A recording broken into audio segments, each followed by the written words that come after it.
to the news at 10.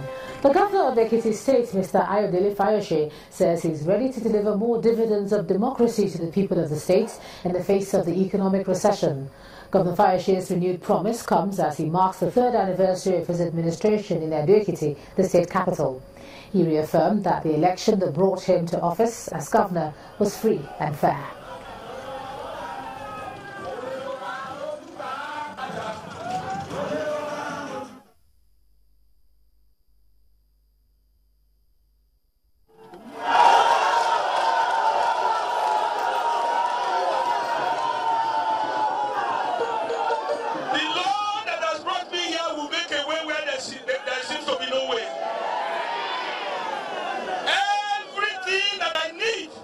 To make a difference in this last lap of my administration, the Lord will provide. I begin to ask them, you will say you hold on to a Ekiti allocation. That is wickedness. It's not about Fayose, it's about the people. I want you as members of our party to be strong and be fearless. These Egyptians we see today, we will see them no more. Amen. It is going to 3 years of this administration. Ekiti has not benefited a dime from them. No road, no water, and they are telling us it's one Nigeria. I disagree with them. The national cake, the policies of the federal government is anti-Ekiti. This budget, not 100 million naira is allocated to Ekiti. Ekiti State Governor Ayodele Fayose and the Governor of Anambra State, Willie Obiano, has urged members of the Muslim community in the state and across the country to be tolerant and show love for one another. The Governor was speaking during a get-together with the Muslim community from all sectors of the state ahead of the Pt.3 celebration at the Governor's Lodge. Governor Obiano also used the opportunity to present food and a financial token to support them. Like its counterpart in Imo State, the Anambra State Governor, Willie Obiano, has gathered residents of the state from the north, religious leaders and security officers at the Government House, Oka. The meeting is aimed at promoting peaceful coexistence among residents. In their separate speeches, the Anglican Bishop of Mbamili Diocese and the representative from the north believe the peaceful coexistence of Nigerians, irrespective of their religion and ethnicity, will promote development. Wherever you are in this country, you should be there with confidence. The message is so clear by this gathering, by this invitation, that Nigeria should live together. Muslims should live here. Christians should live up there. And when we see this kind of thing, it talks about proper development. Our landlords, our brothers here, please, I urge you to ignore this message. We are one as far as this country is concerned. The State Commissioner of Police applauds the state government for the prevailing peace in the state. If you reach out to other communities and other religions, you are solving our problems, and that's what the governor has done. It's amazing, it's highly commendable, and I hope others will learn from this. For Governor Obiano, every resident in Anambra belongs to the state and have equal rights. You know, most of you I've already known for many years. Most of you were born here, and you don't have any other place other than here. And therefore, I take you as one of our members. You belong to Anambra State, you don't belong to anywhere. At the end of the meeting, the Muslims were given bags of rice and monetary token to break their fast. The state government appeals to residents to be vigilant. Let's take a look at some business news now. Here's Anne Waudu.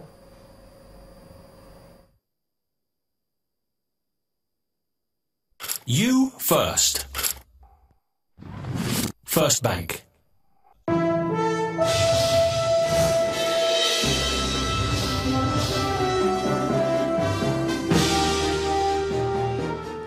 Thanks a lot, Ijoma. And we begin business news tonight with the latest reports by the independent research company Quantum Global Research Lab. It says that Nigeria currently ranks 19 in the 2017 Africa Investment Index. Well, according to the managing director of the research firm, Nigeria's weak macroeconomic environment and high-risk investment atmosphere are the reasons for the ranking.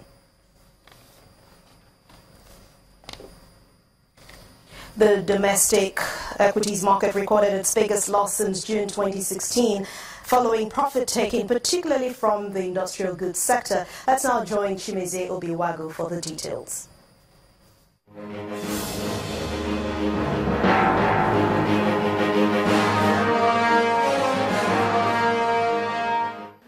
Hello and welcome to the Stock Market Report. The exposure of 10 local banks to Etisalat Nigeria plunged the general equities market index down by as much as 2.61%. This comes a day after talks deadlocked over the repayment of estimated 541 billion naira owed by the telecom operator. Short tenor investors decided to dump their holdings in some of the banks on the news that a Etisalat group of UAE is pulling out of Nigeria. A banking sector index fell nearly 3%, and that also affected other sectoral indices. In 5,876 deals, a total of 508.7 million shares were traded, valued at 6.4 billion naira. Despite the drop on the banking index, that sector remains the volume driver. On the price movement chart, Nimet Pharmaceuticals gained the most, up 9.09%, while Cadbury Nigeria led the losers pack, down 4.98%.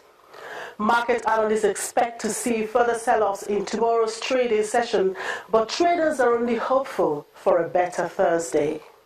And that was the Stock Market Report. I'm Chimeze Obiwagu.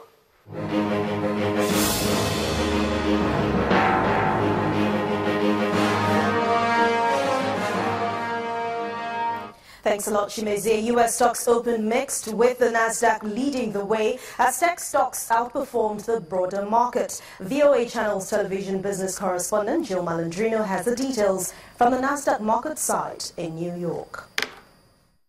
U.S. stocks opened slightly mixed, with the Nasdaq outperforming up about 0.5% on the session, followed by the S&P, and the Dow just ticked into flat territory. We're seeing leadership from the tech sector, as we have seen over the past couple of days, healthcare and consumer discretionary. We're seeing a little bit of pressure in the Dow because of oil prices, which have hit a 7th-month low, although they appear to have stabilized for the moment. It's relatively quiet with U.S. stocks this morning in the absence of major earnings. We won't see that till about mid-July, and there's very little economic data on the calendar for this week. There's really just Fed speakers that are around and some sell-side broker conferences where you might see some movement in individual names based on some conversation that comes out of there. For this morning, the big news out of California was Uber's CEO. He has decided to resign, citing board and investor pressure, and that was mostly expected in the marketplace. And finally, we also have Jack Ma, who's the CEO of Alibaba, hosting a conference in Detroit, Michigan, and the big focus there is jobs, jobs, and more jobs,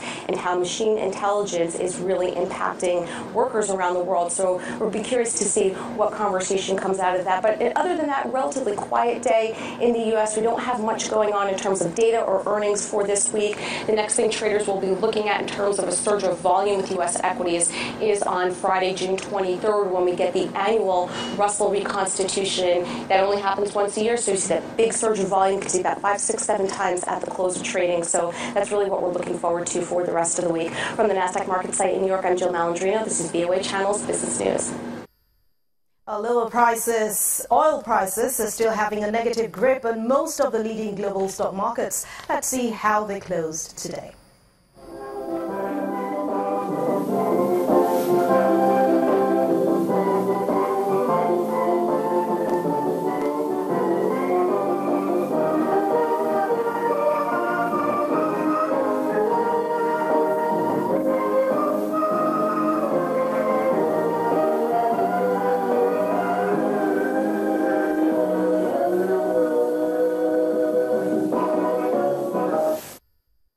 With those numbers, we end business news tonight. Thank you so much for watching. I'm Anne Umawodo. The rest of the news at 10 continues with Ijoma.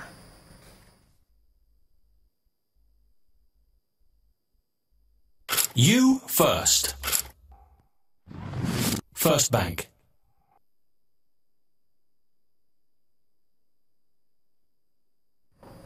Thanks a lot, Anne. With the world becoming a more digitally driven space, it's necessary to take advantage of technology. With this in mind, The Zone, an events platform, brought together practitioners in the industry to discuss trends and growth in digital media and how these can be used responsibly to increase visibility. Our correspondent Mary Alale Yusuf reports.